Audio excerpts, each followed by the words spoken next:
નમસ્તે વિદ્યાર્થી મિત્રો, north Gujarat education society Mumbai સંચાલિત અરવિંદ જીવાભાઈ પ્રાથમિક શાળામાં આપનું હાર્દિક સ્વાગત છે.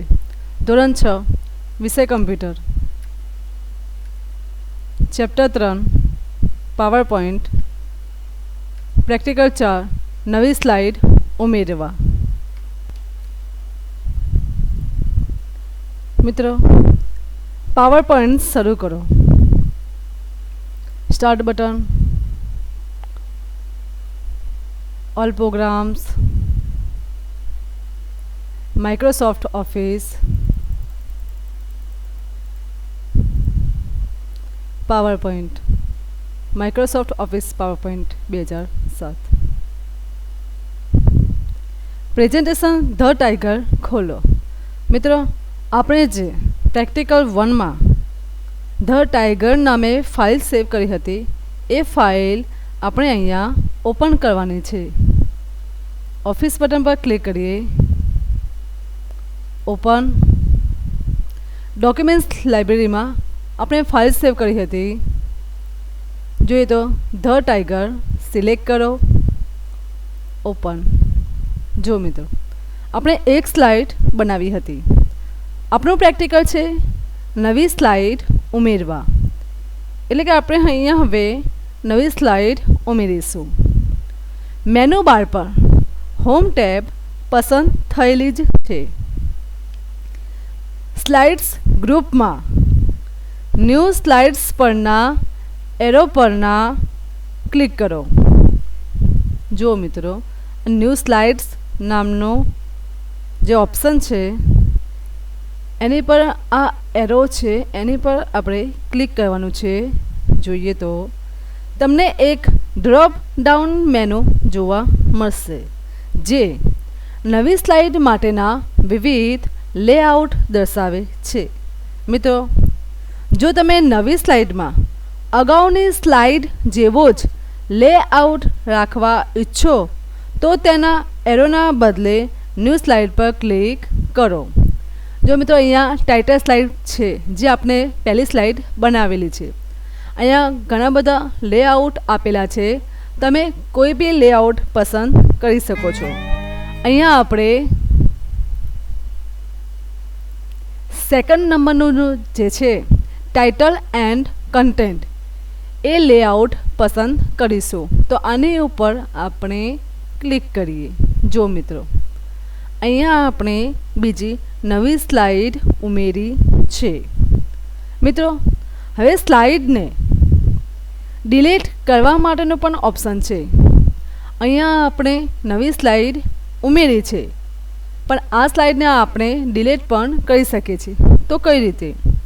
સ્લાઇડ સિલેક્ટ કરો. અહીંયા જુઓ, સ્લાઇડ્સ ગ્રુપમાં ડિલીટ નામનો ઓપ્શન છે. ડિલીટ ઉપર આપણે ક્લિક કરીશું તો પણ નવી સ્લાઇડ જે ઉમેરી હતી એ ડિલીટ થઈ જશે. અહીંયા આપણે અન્ડુ ટૂલનો ઉપયોગ કરીએ. જો હું અન્ડુ ઉપર ક્લિક કરું છું તો આપણે જે સ્લાઇડ ડિલીટ કરી હતી એ ફરી પાછી આવી જાય છે. અન્ડુનો ઉપયોગ શું? તો છેલ્લી ક્રિયા ઉલટાવવા માટે. બીજી શોર્ટકટ રીત છે કે નવી સ્લાઇડને તમે કઈ રીતે ડિલીટ કરી શકો. તો આ જે સ્લાઇડ છે એની પર તમે માઉસનું જમણું બટન દબાવો, એટલે કે માઉસનું રાઈટ ક્લિક. અહીંયા જુઓ, ન્યૂ સ્લાઇડ પણ છે અને ડિલીટ સ્લાઇડ નામની પણ ઓપ્શન છે. તો તમે ડિલીટ સ્લાઇડ ઉપર ક્લિક કરશો તો પણ સ્લાઇડ ડિલીટ થઈ જશે. અને તમારે જુઓ, નવી સ્લાઇડ ઇન્સર્ટ કરવી છે તો પણ તમે શોર્ટકટ રીતે નવી સ્લાઇડ ઇન્સર્ટ કરી શકો છો. આ સ્લાઇડ ઉપર રાઈટ ક્લિક આપો. અહીંયા જો ન્યૂ સ્લાઇડ નામનો ઓપ્શન છે જ, એની ઉપર તમે ક્લિક કરો. જુઓ, આ રીતે તમે નવી સ્લાઇડ એડ કરી શકો છો. હવે જુઓ, આ મેનુ પર ટાઇટલ એન્ડ કન્ટેન્ટ લેઆઉટ પર ક્લિક કરો. મિત્રો, આપણે જે ન્યૂ સ્લાઇડ જેમાં ટાઇટલ એન્ડ કન્ટેન્ટ લેઆઉટ પર આપણે ક્લિક કરીને આ બીજા નંબરની સ્લાઇડ ઉમેરી છે. પછી મેનુ બંધ થઈ જશે અને સ્લાઇડ પેનમાં તમારી પસંદગીનો સ્લાઇડ લેઆઉટ તમે જોઈ શકશો. આ આપણી પસંદગીનો સ્લાઇડ લેઆઉટ છે. હવે સ્લાઇડ્સ આઉટલાઇન પેન પરની આ સ્લાઇડ્સ આઉટલાઇન પેન છે. તેમાં તમે સ્લાઇડ ટેબ પર નવી સ્લાઇડની નાનકડી પ્રતિકૃતિ દર્શાવશે અને એક્ટિવ સ્લાઇડની પ્રતિકૃતિ સ્લાઇડ ટેબ પર હાઇલાઇટ થયેલી દેખાય છે. જો મિત્રો, આજે બીજી સ્લાઇડ આપણે નવી લીધી છે અને એ સ્લાઇડ જે છે એ હાઇલાઇટ થયેલી છે. હવે સ્ટેટસ બાર એક્ટિવ સ્લાઇડનો સ્લાઇડ નંબર સ્લાઇડ 2 ઓફ 2 દર્શાવે છે. જુઓ, અહીંયા સ્ટેટસ બાર તમે જોઈ શકો છો. એક્ટિવ સ્લાઇડનો સ્લાઇડ નંબર સ્લાઇડ 2 ઓફ 2. હવે જુઓ મિત્રો, હું સ્લાઇડ 1 ઉપર ક્લિક કરું છું તો શું લખેલું છે સ્ટેટસ બારમાં? Slide 1 of 2. એટલે કે આપણી આ ફાઇલમાં 2 સ્લાઇડ છે. સ્લાઇડ 2 પર ક્લિક કરીએ તો સ્લાઇડ 2 ઓફ 2. હવે મિત્રો જુઓ, ક્લિક ટુ એડ ટાઇટલ વંચાય છે. ત્યાં પ્લેસ હોલ્ડરમાં ક્લિક કરો અને એન ઇન્ટ્રોડક્શન ટાઈપ કરો.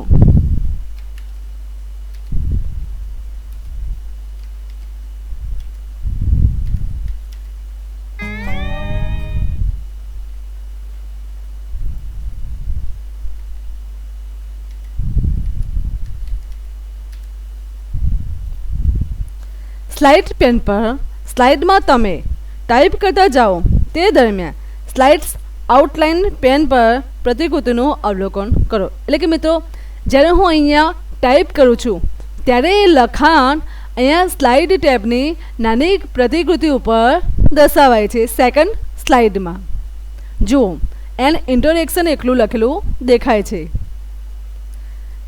ક્લિક ટુ એડ ટેક્સ્ટ વંચાય છે. ત્યાં પ્લેસ હોલ્ડરમાં ક્લિક કરો અને આપણે જે મુદ્દા છે એ આપણે મુદ્દા ટાઈપ કરવાના છે.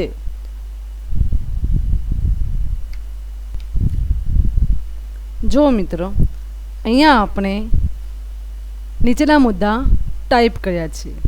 મિત્રો, અહીંયા જુઓ, આપણે જે મુદ્દા ટાઈપ કર્યા છે અમુક સ્પેલિંગમાં નીચે રેડ લીટી આવે છે. તેનો મિનિંગ શું અથવા રેડ લીટી કેમ આવે છે? તો મિત્રો, કદાચ સ્પેલિંગ મિસ્ટેક હોય અથવા કોઈ ગ્રામરની ભૂલ હોય. તો જુઓ, એને સોલ્વ કરવા માટે આપણે એ સ્પેલિંગ ઉપર રાઇટ ક્લિક આપવાનું છે. જુઓ, મેજેસ્ટિક, એની ઉપર એક સાચો સ્પેલિંગ આવી જશે. તેની ઉપર આપણે ક્લિક કરીશું. પછી અ સિમ્બોલ છે, તો એકલું સિમ્બોલ છે અને એ છે. આપણે એ જોડે સ્પેસ આપી નથી એટલા માટે રેડ લીટી આવી છે. તો આ રીતે આપણે દૂર કરી શકીએ છીએ. ઇન્ડિયાનો સ્પેલિંગ સાચે છે પણ ફર્સ્ટ કેરેક્ટર કેપિટલ નથી એટલા માટે. જુઓ તો ઇન્ડિયા એ જ રીતે આપણે અહીંયા સુધારી દઈશું. અહીંયા જુઓ, સ્પેસની જ તકલીફ છે અને જો સ્પેસ કમ્પ્લીટ હોય તો તમે ઇગ્નોર ઓલ ઉપર ક્લિક કરી શકો છો, તો પણ એ રેડ લીટી ગાયબ થઈ જશે. હવે જુઓ, સ્લાઇડ્સ આઉટલાઇન પેન તરફ જુઓ.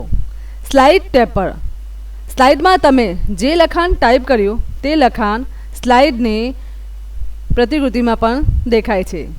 પ્લેસ હોલ્ડર દૂર કરવા માટે સ્લાઇડ પેન પર કોઈપણ જગ્યાએ ક્લિક કરો. જુઓ, ઓકે. એક્ટિવ સ્લાઇડની આઉટલાઇન કેવી દેખાય છે તે જોવા સ્લાઇડ્સ આઉટલાઇન પેન પર આઉટલાઇન ટેબ પર ક્લિક કરો.